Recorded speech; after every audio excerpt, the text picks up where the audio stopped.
let's say a word about dreams. We all have thoughts which we never knew we had. They are too uncomfortable, too incompatible with our adult self to be remembered. Yet they are often disturbing, rumbling under the surface like lava in a volcano. The dream is the royal road to these thoughts, the royal road to the unconscious. This is the story of how Sigmund Freud's ideas about the unconscious mind were used by those in power in post-war America to try and control the masses. Politicians and planners came to believe that Freud was right to suggest that hidden deep within all human beings were dangerous and irrational desires and fears. They were convinced that it was the unleashing of these instincts that had led to the barbarism of Nazi Germany. To stop it ever happening again, they set out to find ways to control this hidden enemy within the human mind.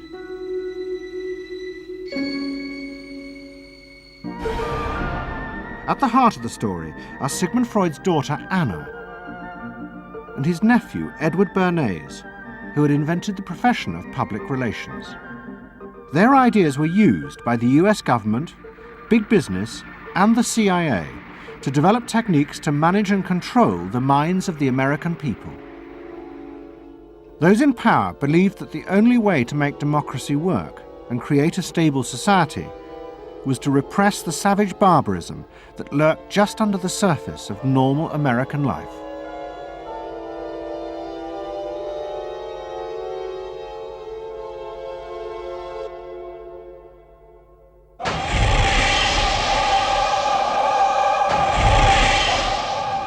The story begins in the middle of the fierce fighting of the Second World War.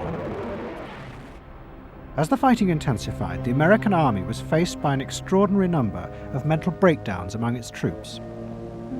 49% of all soldiers evacuated from combat were sent back because they suffered from mental problems. In desperation, the army turned to the new ideas of psychoanalysis. They made a film record of the experiment using hidden cameras. It says here on your record that you had headaches and that you had crying spells. Yes, sir. I believe in your profession is called nostalgia. In other words, homesickness. Yes, sir. Mm-hmm. It was induced when, shortly before the war, I received a picture of my sweetheart. Yes.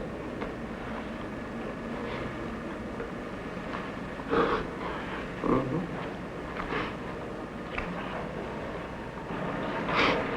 I'm sorry, I can't continue. That's all right. It was the first time that anyone had paid such attention to the feelings and anxieties of ordinary people.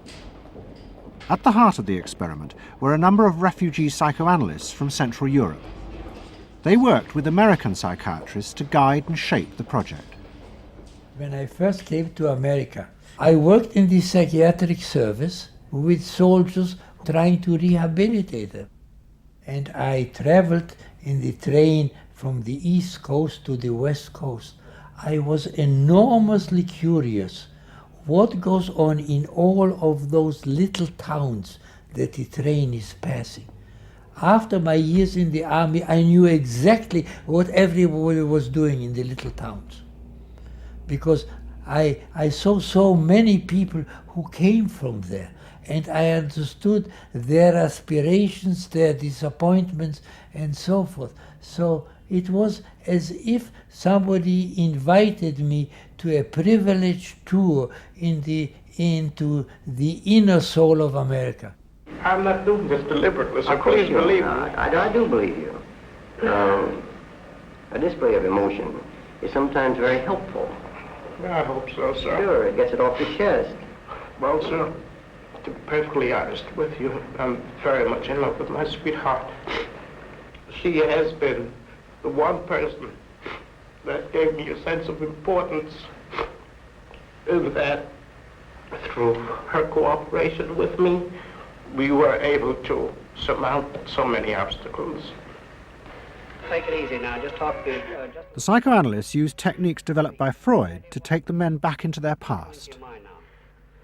They became convinced that the breakdowns were not the direct result of fighting. The stress of combat had merely triggered old childhood memories. These were memories of the men's own violent feelings and desires, which they had repressed because they were too frightening. Think deeply. Let's go back. When was it you... To the psychoanalysts, it was overwhelming proof of Freud's theory that underneath human beings were driven by primitive, irrational forces. You want that? World War II was a major shattering experience because I discovered the enormous role of the irrational in the lives of most people. Yeah, that I can say, that I learned that the ratio between the irrational and the rational in America is very much in favor of the irrational. That there is much greater unhappiness, much more suffering, much more. A sadder country than one would imagine it from the advertisements that you get. A much more problematic country. Victory in the Second World War was celebrated as a triumph of democracy. But in private, many policymakers were worried about the implications of the analysis of the soldiers. It seemed to show that underneath every American were irrational, violent drives. What had happened in Germany seemed to bear this out. The complicity of so many ordinary Germans in mass killings during the war showed just how easily these forces could break through and overwhelm democracy.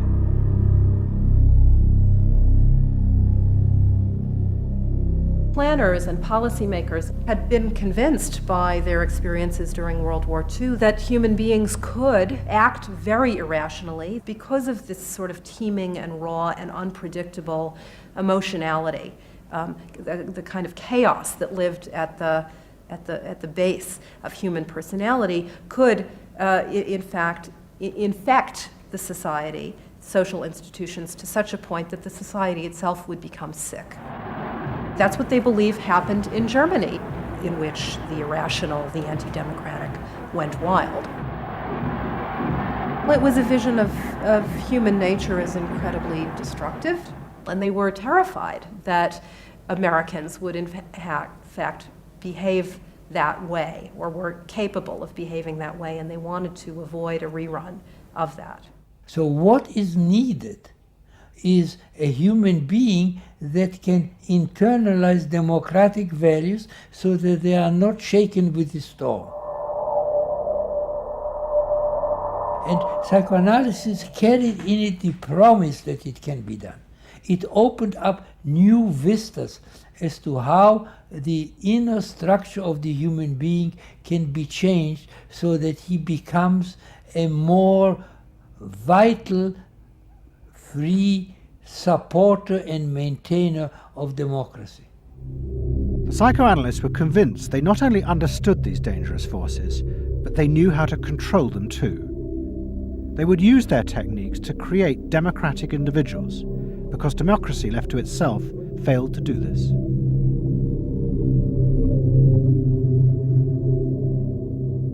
The source of this idea was not only Sigmund Freud, but his youngest daughter, Anna. She had fled with her father to London before the outbreak of war, and after he died, Anna Freud became the acknowledged leader of the world psychoanalytic movement. She saw her job as to fulfill her father's dream of making his ideas accepted throughout the world. At the center of the Freud movement stood Tante Anna, because she managed to work herself into that position. She was recognized as that, and not just because she was the daughter. She worked on that. She was rather forbidding. She was not, to me, a warm person, not an aunt you could kiss or put your arms around. Not at all. And her whole life rotated around the spreading of psychoanalysis. Freud himself had seen the role of psychoanalysis as allowing people to understand their unconscious drives. But Anna Freud believed it was possible to teach individuals how to control these inner forces. She had come to believe this through analysing children, above all the children of her close friend, Dorothy Burlingham. Dorothy Burlingham was an American millionairess who in the 1920s fled a failed marriage and brought her children to Anna Freud in Vienna. They were suffering terrible anxieties and aggression, but Anna Freud was convinced she could free them from this by changing the world around them. She thought that she could come in and into their environment, essentially, because they were children, you see. They didn't have independent lives of their own. She could go talk to the parents or the mother. She could go to the schools. She could influence their real world, the actual external world, to change their lives and to help them. And to change them as people? I think that was part of what her idea was, is that she felt that she could change them. From her analysis of the Burlingham children, Anna Freud developed a theory of how to help them control their inner drives. She believed that if, as well as psychotherapy, they were also encouraged to adapt to a good family and social environment, then the conscious part of their mind, the ego, would be strengthened in its struggle to control the unconscious. Anna Freud's aim was simply to help the children. But it was always the psychoanalyst who decided what was the right environment and the appropriate behaviour for the children. And often as not, this reflected the social mores of the time.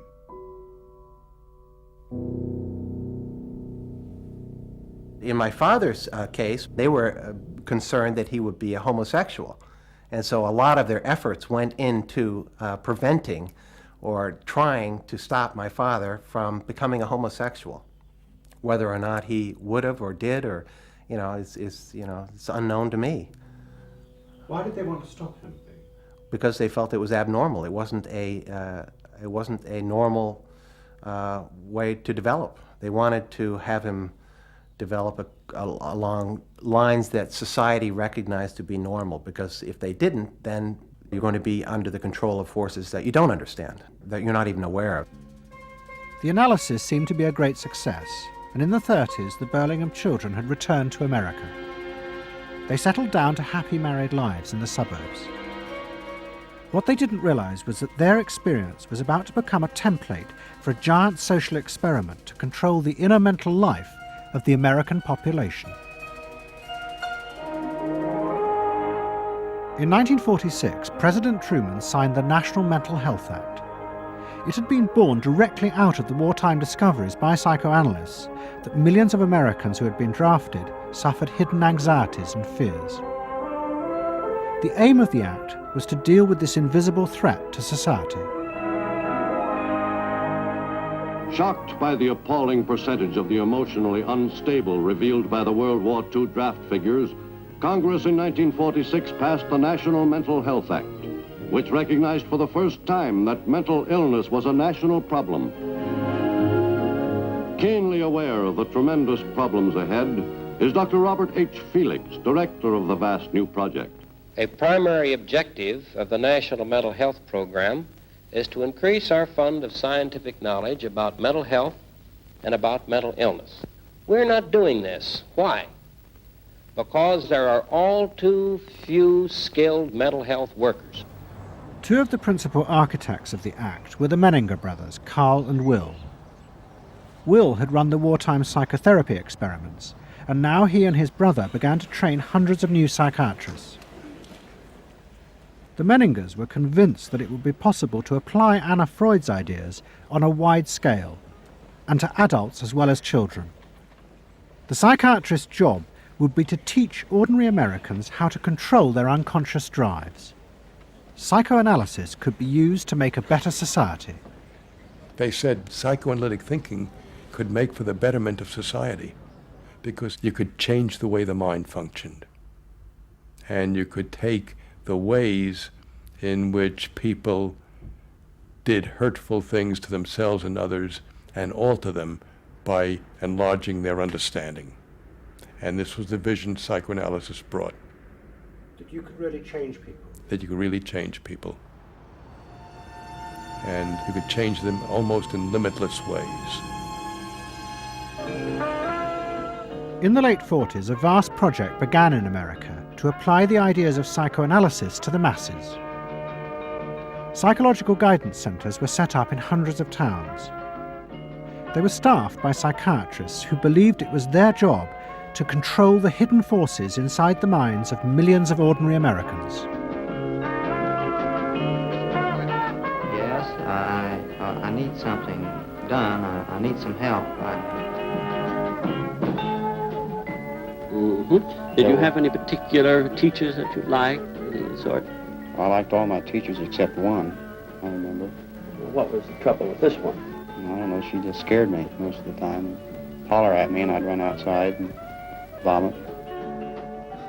I hate my brother. Loathe him. Despise him.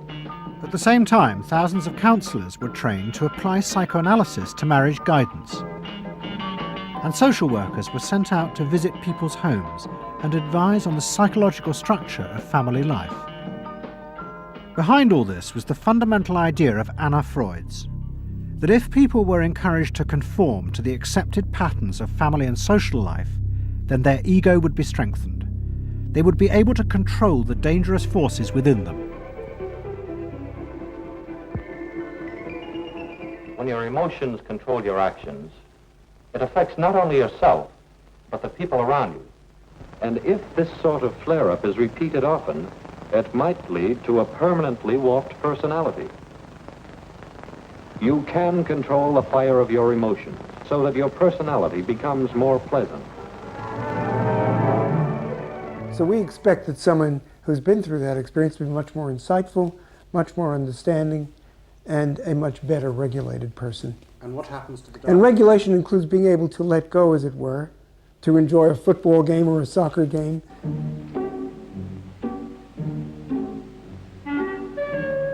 A more understanding, yes, rational, but also appropriately emotional person. The regulatory aspects of the human mind would really be in charge. Instead of being overwhelmed by our passions and by our darker impulses. That one would be master or mistress of one's own passions.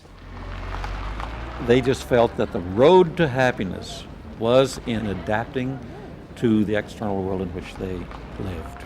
That people could be uncrippled from their own neurotic conflicts and impulses, that they would not engage in self-destructive behavior, that they would in fact adapt to the reality about them.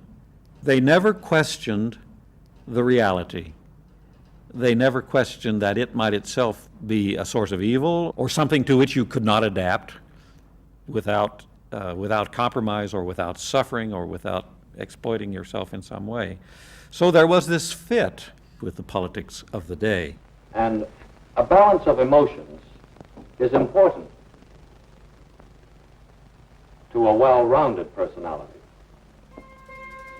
But it was only the beginning of the rise to power of psychoanalysis in America. Psychoanalysts were about to move into big business and use their techniques not just to create model citizens, but model consumers. Last week's episode showed how Freud's American nephew, Edward Bernays, had been the first to convince American corporations that they could sell products by connecting them with people's unconscious feelings. But now, a group of psychoanalysts were going to take what Bernays had begun and invent a whole range of techniques to get inside and manage the unconscious mind of the consumer. They were led by Ernest Dichter. Dichter had practiced next door to Freud in Vienna, but he had come to America and set up the Institute for Motivational Research in an old mansion north of New York. This is the Institute for Motivational Research, a place devoted to the intriguing business of finding out why people behave as they do, why they buy as they do, why they respond to advertising as they do. And this is Dr. Ernest Dichter. We don't go out and ask directly, why do you buy, why don't you? What we try to do instead is to understand the total personality, the self-image of the customer. We use all the resources of modern social sciences. It opens up some stimulating psychological techniques for selling any new product. Like the other psychoanalysts, Dichter believed that American citizens were fundamentally irrational beings. They could not be trusted. Their real reasons for buying products were rooted in unconscious desires and feelings. And Dichter wanted to find ways to uncover what he called the secret self of the American consumer. He was trying to get out of people's mind the unconscious motivations that they had for purchasing. These could be sexual, they could be psychological, they could be sociological, they could be a demand for status, a demand for recognition. There were things that people couldn't verbalize or wouldn't verbalize because they were too secret to them. They were too much a part of their nature, and they would be embarrassed. They would be embarrassed if they came out and said things like this. He would interview people, but not ask them direct questions, but let them talk freely like you do in psychoanalysis. And that was his background. And so he said, why can't we have a group therapy session about products? All right? And so Dichter built this room up above his garage, and he said we can have psychoanalysis of products. They can actually act out and verbalize their wants and needs. What we're going to do is try a couple of these salad dressings. Now let's see what happens. Here is our typical housewife. She doesn't follow the instructions. And they could be observed and watched, and other people could comment, and they could talk about it, and everybody could join in. He was the first to do this. This was absolutely the first thing that was ever done. And he had a movie projector up there where you could show advertisements and things like that, and people could react to them. And he invented the whole technique for mining the unconscious about the hidden psychological wants that people had about products. This became the focus group. It worked! Dichter's breakthrough came with a focus group study he did for Betty Crocker Foods. Like many food manufacturers in the early 50s, they had invented a new range of instant convenience foods. But although consumers had told market researchers they would welcome the idea, in fact, they were refusing to buy them. The worst problem was the Betty Crocker cake mix. Dichter did a series of focus groups where housewives free associated about the cake mix. He concluded that they felt unconscious guilt at the new image being promoted of ease and convenience. In other words, he understood that the barrier to the consumption of the product was the housewife's feeling of guilt about using it. They basically, on one hand, wanted to make it easy for themselves, but they felt guilty about it. So what you've got to do in those circumstances is remove the barrier being guilt. The way you do that is to give the housewife a greater sense of participation. And how do you do that? By adding an egg. Simple as that. As simple as that. Dichter told Betty Crocker to put an instruction on the packet that the housewife should add an egg. It would be an unconscious symbol, he said, of the housewife mixing in her own eggs as a gift to her husband, and so would lessen the guilt. Betty Crocker did it, and the sales soared. My cake is ready. The consumer may have basic needs that the consumer himself or herself doesn't fully understand. You have to know what those needs are in order to fully exploit the consumer. Is it wrong to give people what they want by taking away their defenses, helping remove their defenses? It seems so much longer than last year. It is. Nearly 4 inches longer in some models. Oh! Dichter's success led to a rush by corporations and advertising agencies to employ psychoanalysts. They became known as the Depth Boys, and they promised to show companies how to make millions by connecting their products with people's hidden desires. Dichter himself became a millionaire, famous for inventing slogans like "a tiger in your tank." Even the marketing of the Barbie doll came from a children's focus group. And so it goes. But Dichter was convinced that this was far more than just selling. Like Anna Freud, he believed that the environment could be used to strengthen the human personality. And products had the power both to sate inner desires and give people a feeling of common identity with those around them. It was a strategy for creating a stable society. Dichter called it the strategy of desire. To understand a stable citizen, You have to know that modern man quite often tries to work off his frustrations by spending on self-gratification. Modern man is eternally ready to fill out his self-image by purchasing products which complement it. If you identify yourself with a product, it can have a therapeutic value. It improves your self-image, and you become a more secure person, and you have suddenly this confidence of going out in the world and doing what you want successfully. Bernays believed that that would then improve the whole of our society and become the best society on this planet.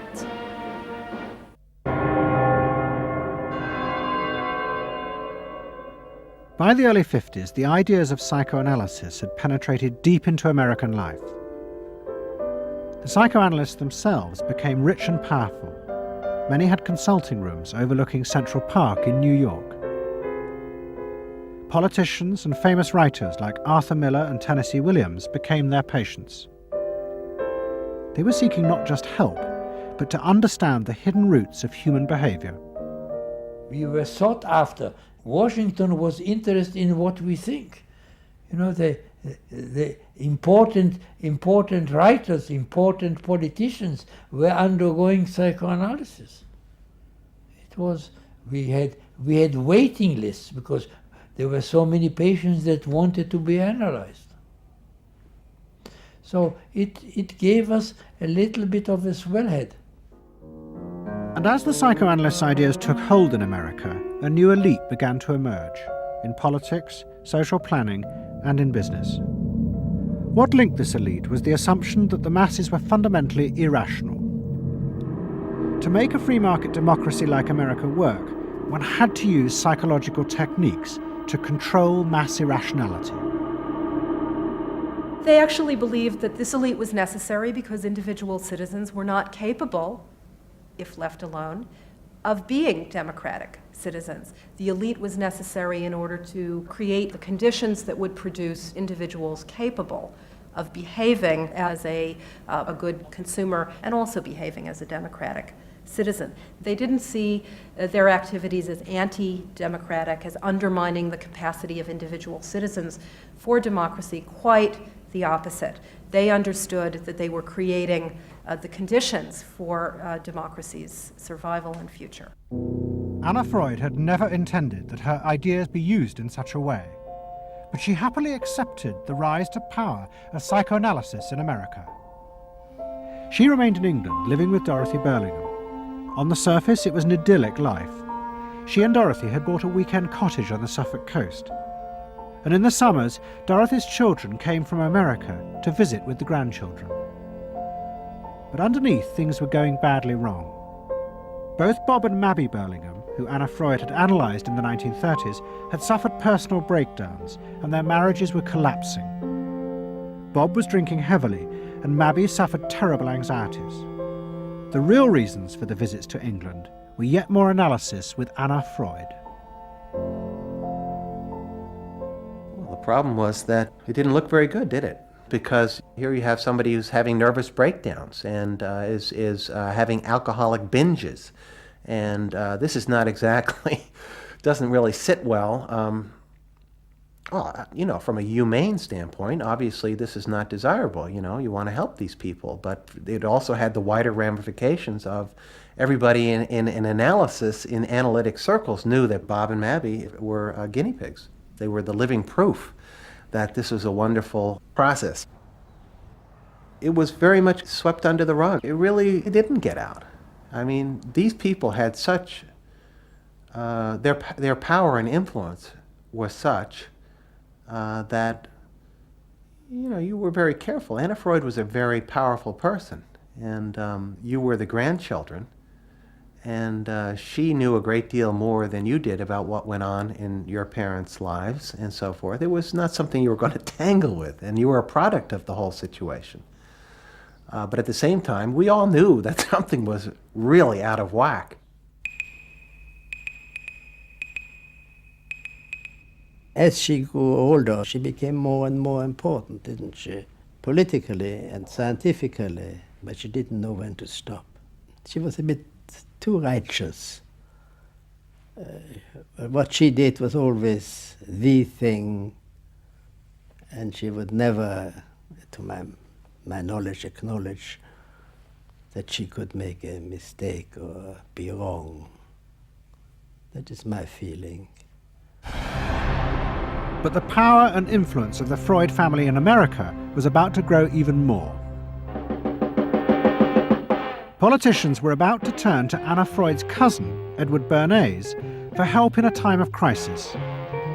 He was going to manipulate the inner feelings and fears of the masses to help America's politicians fight the Cold War. I don't mean to say, and no one can say to you, that there are no dangers. Of course there are risks if we are not vigilant, but we do not have to be hysterical. In 1953, the Soviet Union exploded its first hydrogen bomb, and the fear of nuclear war and communism gripped the United States. Those in power became concerned about how to reassure the population. Committees were set up and public information films made, appealing for calm in the face of new threats, like nuclear fallout. It's the fallacy of devoting 85% of one's worrying capacity to an agent that constitutes only about 15% of an atomic bomb's destroying potential.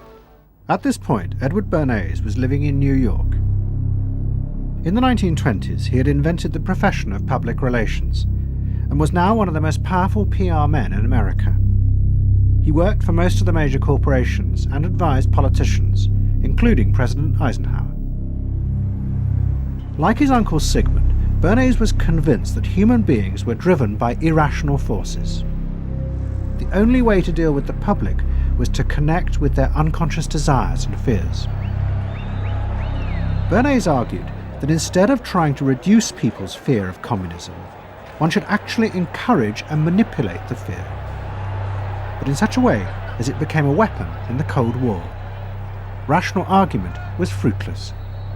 What my father understood about groups is that they are manipulable, they're malleable, and that you can tap into their deepest desires or their deepest fears and use that to your own purposes. I don't think he felt that all those publics out there had reliable judgment, that they very easily might vote for the wrong man or want the wrong thing, so that they had to be guided from above. One of Bernays' main clients was the giant United Fruit Company. They owned vast banana plantations in Guatemala in Central America. For decades, United Fruit had controlled the country through pliable dictators. It was known as a banana republic. But in 1950, a young officer, Colonel Arbenz, was elected president. He promised to remove United Fruit's control over the country. And in 1953, he announced the government would take over much of their land. It was a massively popular move, but a disaster for United Fruit, and they turned to Bernays to help get rid of Arbenz. United Fruit brings in Bernays, and he basically understood that what United Fruit Company had to do was change this from being a popularly elected government that was doing some things that were good for the people there into this being very close to the American shore, a threat to American democracy, that it being at a time in the Cold War when Americans responded to issues of the Red Scare and what communism might do, he was trying to transform this and brilliantly did transform it into an issue of a communist threat very close to our shores, taking United Fruit again as a commercial client out of the picture and making it look like a question of American democracy, American values being threatened. In reality, Arbenz was a democratic socialist with no links to Moscow. But Bernays set out to turn him into a communist threat to America. He organized a trip to Guatemala for influential American journalists. Few of them knew anything about the country or its politics. Bernays arranged for them to be entertained and to meet selected Guatemalan politicians who told them that Arbenz was a communist controlled by Moscow. During the trip, there was also a violent anti-American demonstration in the capital. Many of those who worked for United Fruit were convinced it had been organized by Bernays himself.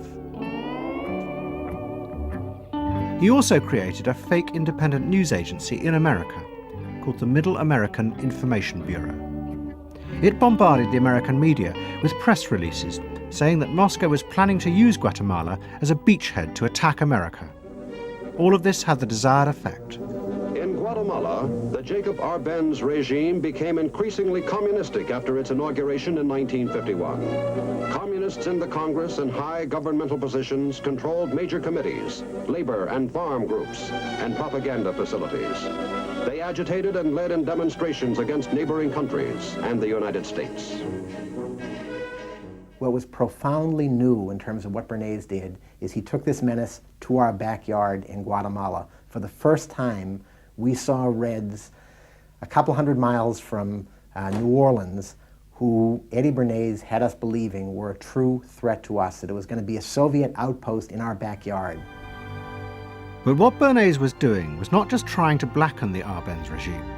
He was part of a secret plot. President Eisenhower had agreed that America should topple the Arbenz government, but secretly. The CIA were instructed to organize a coup. Working with the United Fruit Company, the CIA trained and armed a rebel army and found a new leader for the country called Colonel Armas.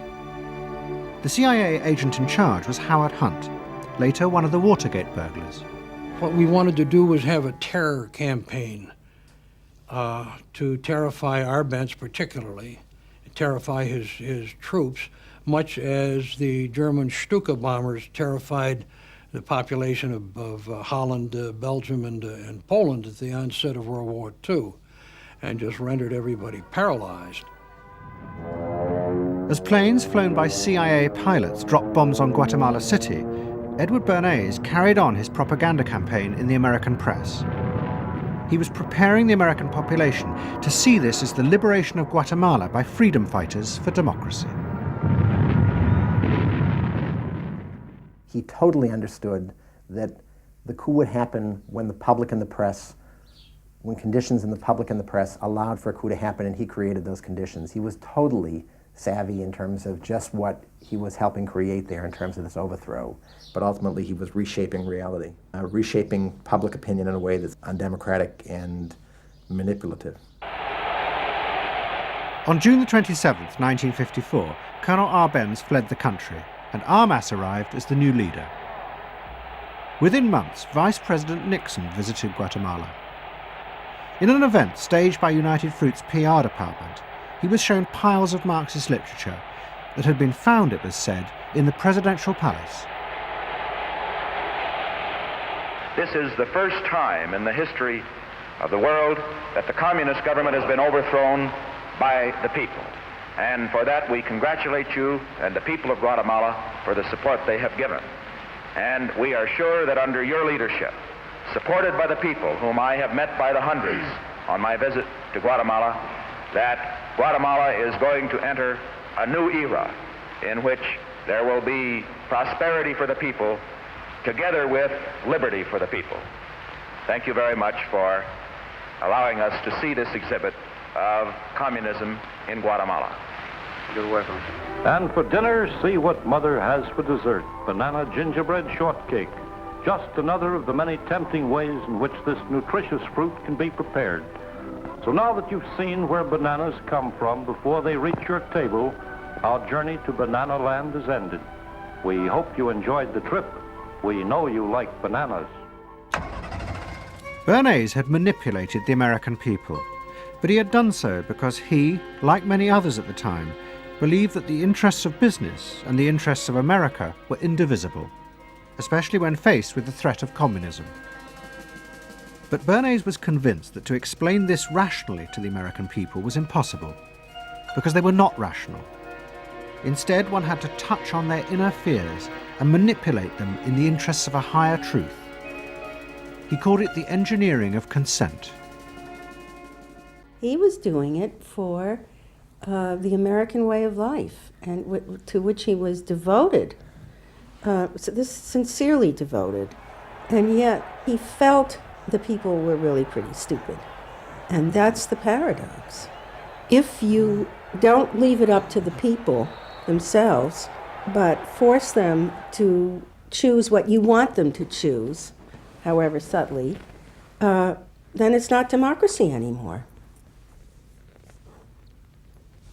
It's something else. It's being told what to do. It's that old authoritarian thing. But the idea that it was necessary to manipulate the inner feelings of the American population in the interests of fighting the Cold War now began to take root in Washington. Above all, in the CIA, who were going to take it much further.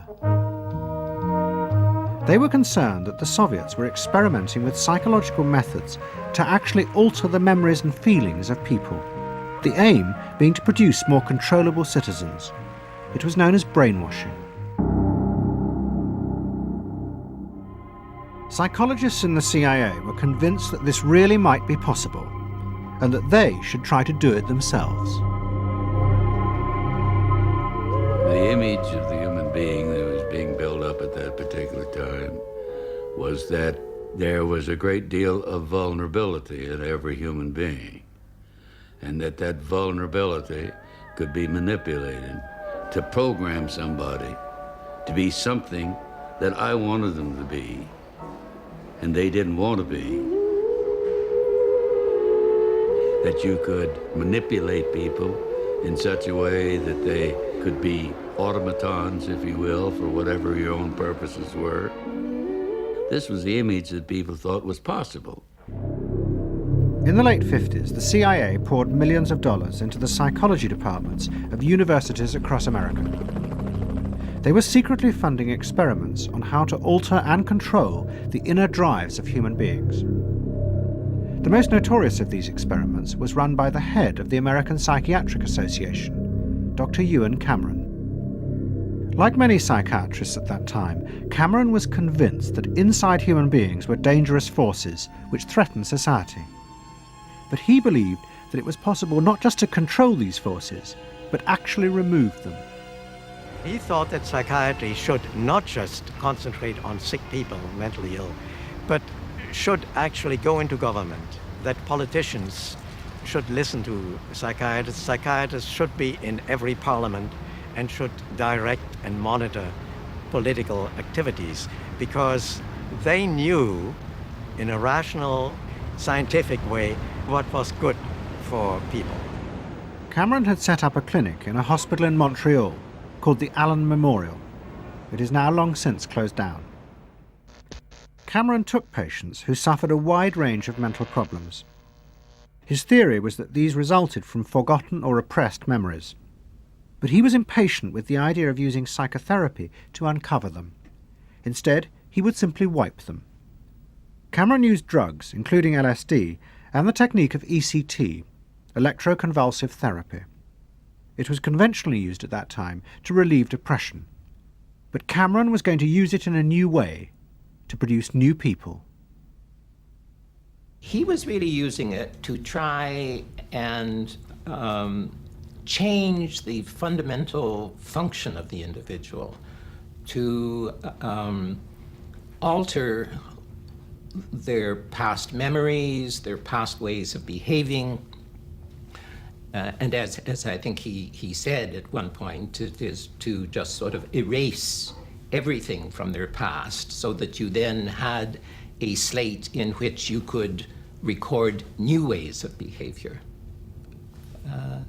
And so he used massive doses of shock, people receiving several shocks a day, and over a course of time, hundreds of ECT treatments, so that they were just reduced to a sort of a very primitive vegetable state. I don't remember what happened to me. I was introduced to Dr. Cameron, and I don't remember Dr. Cameron at all. I don't remember any of that. They shipped me up to what they called the sleep room, and they gave me all of these electroconvulsive shock treatments and megadoses of drugs and LSD and all of that, and I have no memory of any of that. Nothing of that time of the Allen Memorial or any of my life previous to that. All gone, wiped. And then having depatterned somebody or brought them down to where basically nothing but the essential functions of the body were going on in terms of breathing and things of this nature. Then he would begin to feed material into these individuals, positive material, such that the brain would be programmed in a positive way, so that the individual would be completely altered. Then he put these tapes under our pillows called psychic driving. He would then put back into this empty brain a program of whatever sort he decided upon, and the people like myself would wake up another person, I guess. In fact, Cameron's experiments were a complete disaster. All he managed to produce were dozens of individuals with memory loss, and the ability to repeat the phrase, "I am at ease with myself." And it was not an isolated case. Almost all the experiments the CIA funded were equally unsuccessful. Despite their ambitions, American psychologists were beginning to find out how difficult it was to understand and control the inner workings of the human mind. We had been really chasing a phantom, if you will, an illusion, that the human mind was more capable of manipulation from the outside by outside factors than it is. We found out that the human being is an extremely complex thing. There were no simple solutions. But you've just got to bear in mind that these were very strange times. The psychoanalysts had come to power in America because of their theory that they knew how to control the dangerous forces inside human beings. But now the psychoanalysts were about to face a high-profile failure that would lead people to begin questioning the very basis of their ideas. It began in Hollywood. The film industry had become fascinated by psychoanalysis, and Anna Freud was a powerful influence on dozens of analysts in Los Angeles. They treated film stars, directors, and studio bosses. Anna Freud's closest friend was the most sought after of all, Ralph Greenson. And in 1960, the most famous star in the world turned to Greenson for help. Marilyn Monroe was suffering from despair and had become addicted to alcohol and drugs. Well, when I walked in to dinner, here was Marilyn Monroe. And I'd made a picture with her called All About Eve. This is dinner at Ralph Greenson's? Yes. And the only thing was that Ralph was trying to show her, Romy, I never called him Ralph in my life. Romy was trying to show her that the way a family life ought really to be. So we were walking the dog after us. I said, "What the hell are you doing here?" I said, "You never asked me to dinner." And he said, "You weren't that sick." And I said, "Oh, no." He said, "The point is just this child has no frame of reference. In other words, she doesn't know what the goal is." What Greenson did was follow Anna Freud's theory. If Marilyn Monroe could be taught to conform to what society considered a normal pattern of life, that would help her ego control her inner destructive urges. But Greenson pushed it to an extreme. He persuaded Monroe to move into a house nearby that was decorated like his own. He then took her into his own family life, and he, his wife, and his daughter played at being Monroe's own family. Greenson himself would become the model of conformity. And so this someone whom she regarded as important and whom she idealized, if he turned out to be a very gratifying father figure, her ego would benefit from that. That was the theory. His wife and children, everyone was involved in it. They were strengthening the person. They were strengthening the mind. They were strengthening the agent that controls inner life against adversity, against insufficiency, against too much frustration. So that Marilyn Monroe would no longer be a helpless person looking for love. She'd have enough love. But despite all his efforts, Greenson was unable to help Marilyn Monroe. On August 5th, 1962, she committed suicide in her house. The suicide shocked many in the analytic community, including Anna Freud. And high-profile figures in American life, who had previously been enthusiasts for psychoanalysis, now began to question why psychoanalysis had become so powerful in America. Was it really because it benefited individuals? Or had it in fact become a form of constraint in the interests of social order? The critics included Monroe's ex-husband, Arthur Miller. My argument with so much psychoanalysis is the preconception that suffering is a mistake, or a sign of weakness, or a sign even of illness, when in fact, possibly the greatest truths we know have come out of people's suffering. That the problem is not to undo suffering or to wipe it off the face of the earth, but to make it inform our lives, instead of trying to cure ourselves of it constantly and avoid it, and avoid anything but that lobotomized sense of what they call happiness. There's too much of an attempt, it seems to me, to think in terms of controlling man rather than freeing him, of defining him rather than letting him go. Mm-hmm. And it's part of the whole ideology of this age, which is power mad. Hey, have you heard about the crazy new way to send a message today? It's flashed on a screen, too quick to see, but still you get it subliminally. At the same time, an onslaught was launched on the way psychoanalysis was being used by business to control people. The first blow came with the bestseller The Hidden Persuaders, written by Vance Packard. It accused psychoanalysts of reducing the American people to emotional puppets whose only function was to keep the mass production lines running. They did this by manipulating people's unconscious desires to create longings for ever new brands and models. They had turned the population into unwitting participants in the system of planned obsolescence. The second blow came from an influential philosopher and social critic, Herbert Marcuse. He had been trained in psychoanalysis. This is a childish application of psychoanalysis, which does not take at all into consideration the very real political systematic waste of resources, of technology and of the productive process. For example, planned obsolescence. For example, the production of innumerable brands and gadgets who are, in the last analysis, all the same. The production of innumerable different marks of automobiles. And this prosperity at the same time, consciously or unconsciously, leads to a kind of schizophrenic existence. I believe that in this society an incredible quantum of aggressiveness and destructiveness is accumulated precisely because of the empty prosperity, which then simply erupts.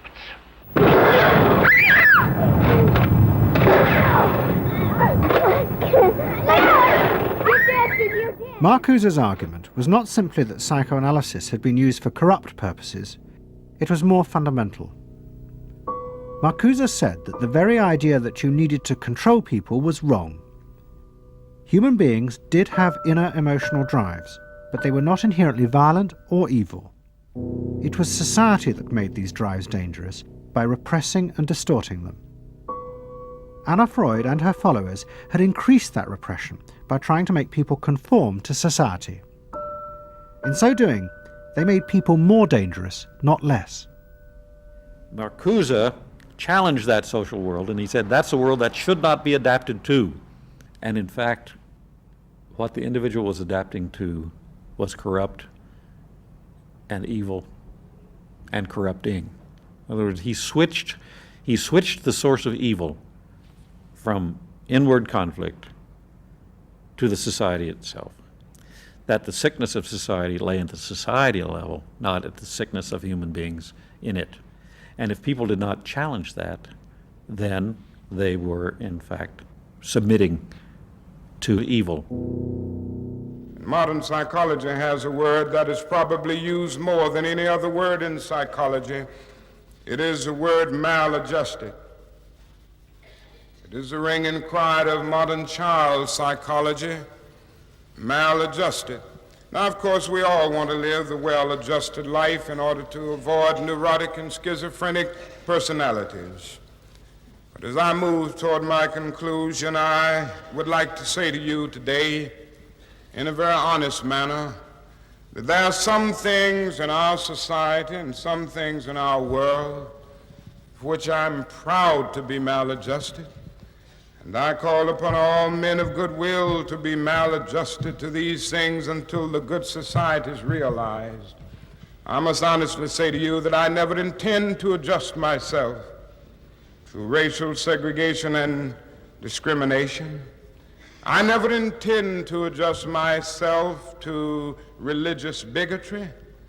I never intend to adjust myself to economic conditions that will take necessities from the many to give luxuries to the few and leave millions of God's children smothering in an airtight cage of poverty in the midst of an affluent society. The political influence of the Freudian psychoanalysts was over. Instead, they were now accused of having helped to create a repressive form of social control.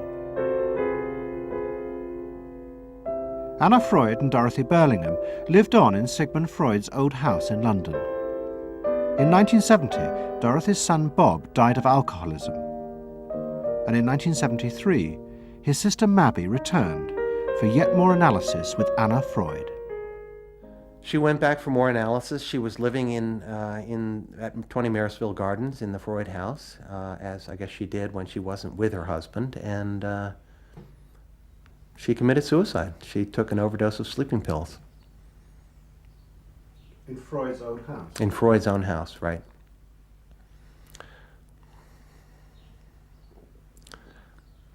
So, I mean, the obvious, there are a lot of implications that one can draw from that, and I just think she happened to reach the end of the rope there. Although it would seem to be a very pointed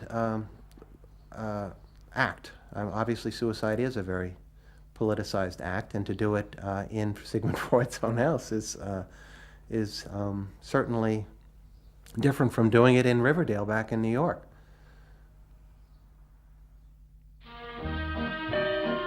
Next week's episode will tell the story of the rise to power of the enemies of the Freud family. They believed that the way to build a better society was to let the self free. But what they didn't realize was that this idea of liberation would provide business and politics with yet another way to control the self, by feeding its infinite desires. To be lonesome. You know not what it means to be blue. Someday you'll realize and pay for all those lies, then you'll know what it means to be blue.